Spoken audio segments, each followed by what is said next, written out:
सबसे तेज भगवा न्यूज 24/7। भाजपा के प्रदेश अध्यक्ष और राज्यसभा सांसद महेंद्र भट्ट ने मोदी सरकार के केंद्रीय बजट की जमकर सराहना की है। ऋषिकेश में देहरादून रोड स्थित एक होटल में आयोजित प्रेस कॉन्फ्रेंस में उन्होंने इस बजट को वर्ष 2047 के विकसित भारत का मजबूत आधार बताया। महेंद्र भट्ट ने कहा कि अलग अलग अवस्थापना मदों से उत्तराखंड को लगभग 40,000 करोड़ रुपए मिलेंगे। बजट में 3 Ayurvedic AIIMS, 5 medical hub, mountain trail योजना और सड़क कनेक्टिविटी के लिए 4,000 करोड़ का प्रावधान किया गया है। उन्होंने बताया कि green elevated road, Pithoragarh triple tunnel bypass और तीर्थ सीमांत जिलों की कनेक्टिविटी से राज्य को नई रफ्तार मिलेगी। जिस तरीके से बजट के ऊपर आप बात करने आए हैं, बजट में जो है उत्तराखंड के लिए क्या क्या मिला है, उसके बारे में थोड़ी जानकारी चाहिए। देखिए, मैं अगर सत्य को कहूँ तो उत्तराखंड के लिए इस बजट में बहुत एक प्रकार से लाभ के बिंदु दिए गए। उत्तराखंड छोटा राज्य है, लेकिन राज्य के अंदर सड़कों का जाल बिछ जाए, रेलवे कनेक्टिविटी हो जाए, हवाई सेवाओं में वृद्धि हो और आयुर्वेद के क्षेत्र में गुणात्मक सुधार हो, शिक्षा के क्षेत्र में एक नया मॉडल उत्तराखंड दिखाई दे और खासतौर पर जो उच्च शिक्षा के में अध्ययन करने वाली छात्राएं हैं, उनके छात्राओं का विषय हो, ये इतने विषय है जिन विषयों में उत्तराखंड के अंदर गुणात्मक सुधार देखने को मिलेगा और उसका लाभ हमको प्राप्त होगा। जिस तरह की बेरोजगारी की बात चल रही है, लोग कह रहे हैं कि बेरोजगारी बढ़ रही है, उस पर क्या कहेंगे? तो पहली बार देखिए, बेरोजगारी एक पक्ष होता है, लेकिन स्वरोजगार की दृष्टि से इस बजट में बहुत बड़ा प्रावधान किया गया। अब उत्तराखंड के युवा नौकरी देने वाले नहीं, नौकरी पाने वाले नहीं, नौकरी देने वाले बनेंगे। इस बजट में स्थिति देखने को मिलेगी। उत्तराखंड के सर्वांगीण विकास की योजना को ये प्रतिबंधित करता है। खास तौर पर मैं अगर आयुर्वेद के क्षेत्र की चर्चा करूं तो आयुर्वेद का एक हब उत्तराखंड है, भविष्य उसके लिए बजट प्रावधान किया गया है। तो बड़ी संख्या में आयुर्वेद के क्षेत्र में लोग जुड़ेंगे। हर जिले के अंदर महिला छात्रावास का बजट में प्रावधान किया गया है। अनेकों बहनें उच्च शिक्षा के लिए जिला मुख्यालय में आते हैं, लेकिन गरीब परिवार की बहन को रहने में दिक्कतें अगर रहती हैं तो अब वो दिक्कत दूर होगी और उन बच्चियों को भी जिला छात्रावास में एक अवसर मिलेगा।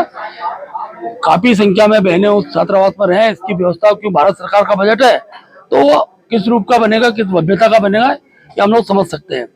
इसके साथ साथ सड़कों के क्षेत्र में बजट में वृद्धि की गई है।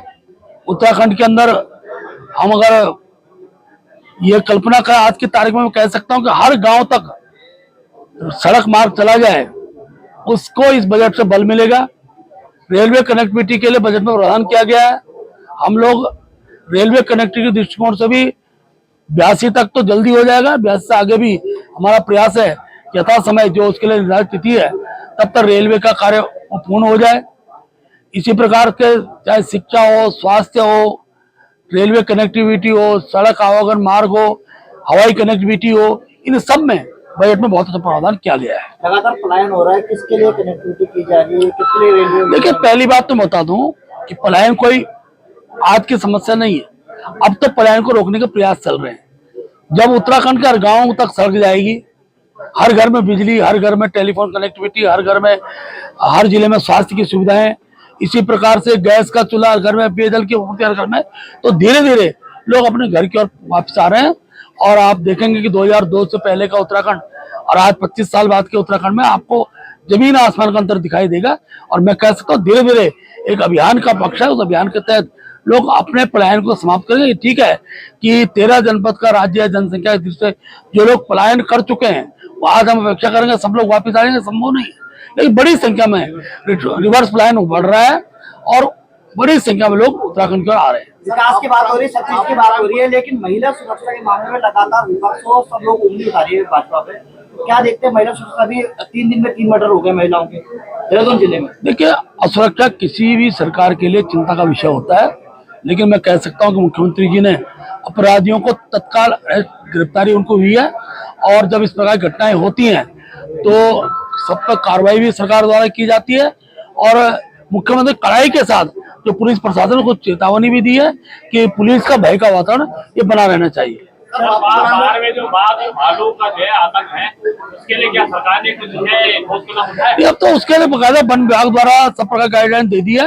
ये ठीक है कि हमारा पूरा उत्तराखंड बड़ा क्षेत्र वन्य क्षेत्र है, उसमें वन्य जंतु जीव का होना स्वाभाविक भी है, लेकिन उन वन्य जीवों को भी किस प्रकार से हम मानव क्षति वो न पहुंचाएं, उसके लिए व्यवस्था करने का 3-4 बैठकें वन विभाग की हो गई। भारत सरकार के अंदर हमने इस विषय को रखा भी है, तो बहुत जल्दी आप देखें कुछ समय के पश्चात आपको इसमें कुछ कमी नजर आएगी।